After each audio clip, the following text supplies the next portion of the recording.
gonna continue working on our chokes from back control. We're gonna review our rear naked choke.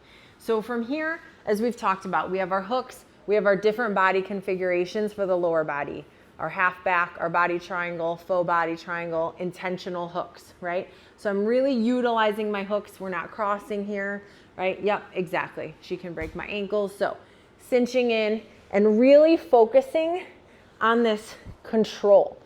Elbow to the shoulder to pull it back, forearm and elbow drawing back to her other armpit. Okay, now here I can clasp my hands. You can decide which configuration you like, if you want the choking hand on top or on the bottom.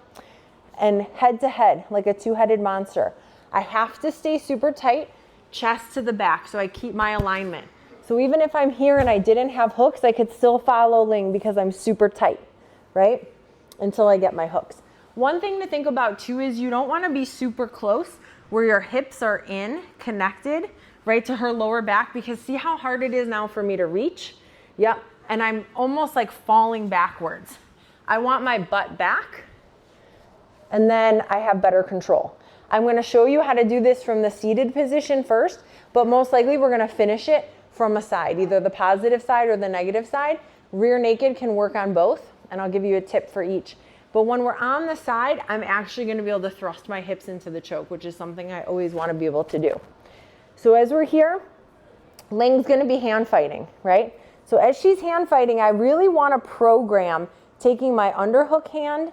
I'm taking the thumb to the inside of her palm, like fat of her thumb, and I'm going to roll the wrist down as I shoot my arm in. Okay, so I'm trying to program doing that at the same time. That's my opportunity. She's hand fighting. I'm going to roll, bring this arm down so it's hard for her to get back, and I'm going to close the circle. So I'm really trying to bring this arm all the way around her neck.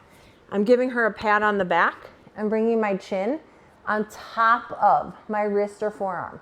Not down here, not this way, right here. See how it closes the circle around her head? Okay, this is really tight.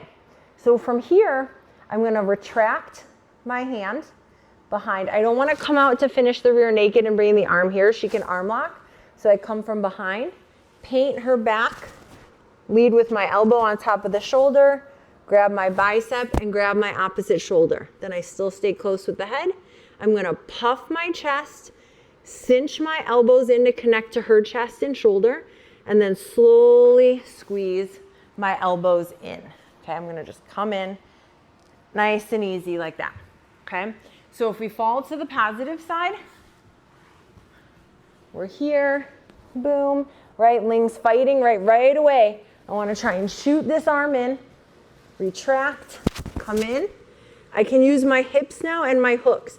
Puff my chest, compress, and squeeze. Okay, head is nice and tight. I can do the same thing on the negative side.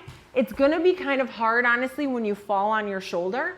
So if I have my partner here and we're hand fighting and I'm trying to get her to the positive side into the choking arm, but she's like, no, I wanna try and get to the negative. I'm gonna pull my arm out in advance, right? On this negative side, I always wanna try and keep my head in between the mat and her head because she's gonna use this as an escape route. Yep, if she does that, I could hook her neck and pull her back if she hasn't really shifted off of me. And from here, now I can start inserting the choke.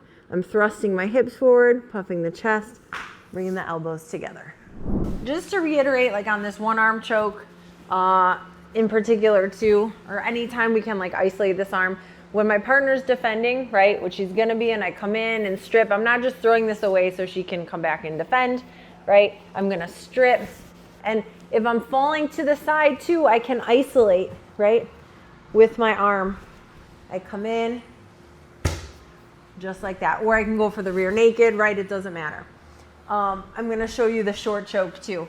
But if someone's also like defending, right, and they're like pulling in on this arm, yeah, or they have that nice like chin up defense where both hands, yep, are on the forearm and they're pulling down, right? I can use this inside hand to pull and trade, right?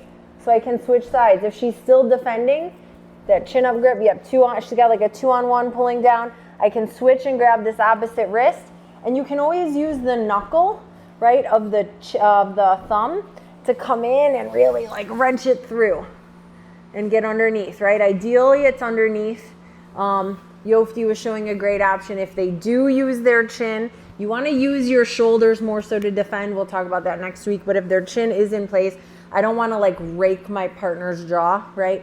We want to be nice to our training partners, but I can still get the choke in if it's my shoulder and forearm flush, right? So I'm here, I can still puff, and I can do that turning rotation. So it's not really breaking her jaw, which we do not want to do, but I'm still getting the spots on the carotid, so it's still a blood choke, okay? So we're gonna look at this short choke. Sometimes if our partner has a really strong neck, short neck, you know, it's hard to be able to just get this one-armed grip, right? You can always come in two, hand to the forehead, right? Come underneath to make space. But if I don't feel like this one-arm choke is working and I can't get the full rear naked in, we could do a short choke. So I'm gonna shift to the side here so you can see. So my other hand's gonna come in for an assist. It's like I have a platter, a serving platter. So the back of my hand is gonna sit on the shoulder and I'm gonna gable grip, okay? From here, I'm gonna take my elbow and bring it behind her back. This is gonna really push her into the choke. I'm gonna puff my chest. I'm gonna do the same thing. I'm drawing that elbow back, pinning it to her, and turning her head. Okay, just a nice classic short choke. I've got my other hand, it's not the full rear naked, but it's a great assist if I need it. So I can do this falling right to the positive side. Then we can engage our hips. Remember, it's gonna probably be unlikely that I'm gonna choke someone from this position. Maybe, but my partner's gonna be trying to escape, right? Move around, defend. So if we're here and I start trying to bring her to the side, I can then use my hips. I can't use my hips from a seated position. It's gonna be hard. Defend, come in, boom, behind, really tight. And I've got my hip control and my hip thrust. Okay? Same thing, we can do it on the negative side. Bang sling, you're such a trooper. We're here, she's hand fighting, right? Boom, fall in. Nice. And that could sometimes be a little more forearmy, but I am getting in pretty flush and still with that connection, drawing back, it's pretty tight. It's a good choke. Sometimes it can be a little tricky to be able to get both arms in for the rear naked, which is the king of control, I think, in a choke, right? It's super controlling for your partner and hard for them to escape when you have both arms locked in. So same idea and principle. Remember, we're really trying to bite back. Good, nice seatbelt, head to head. Head is super important, nice alignment. I can still hand fight, right? Ling's gonna come in, yep. I'm gonna try and strip and I shoot the circle in at the same time.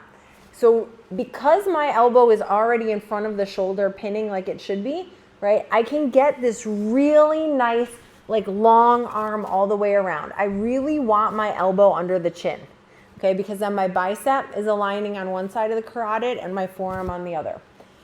If I'm a little short and it's more forearmy, it's gonna be probably more of like a throat choke or a crank, which, I mean, a tap is a tap. But ideally, to get it really flush and tight and controlled, I want my whole arm around, okay? It'll just be more of a battle if not.